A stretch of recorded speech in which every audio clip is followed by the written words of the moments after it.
Welcome to this tutorial. In this tutorial, I'll show you how you can add members in your Facebook Messenger group.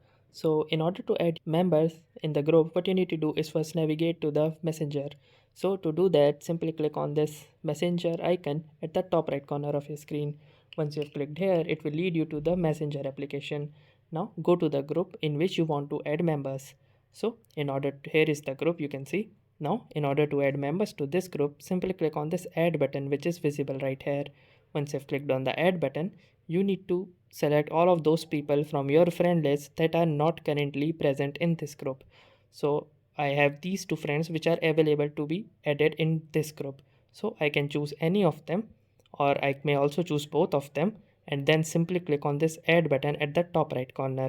Once I've clicked the add button, it will give me an option, a warning that people you add will see all previous messages in this conversation. If you want to proceed, simply click on this add button, and here you can see that under the members, now all of the added members have been successfully added.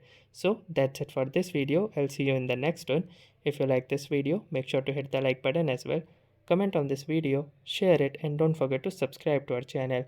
Thank you for watching and have a nice day.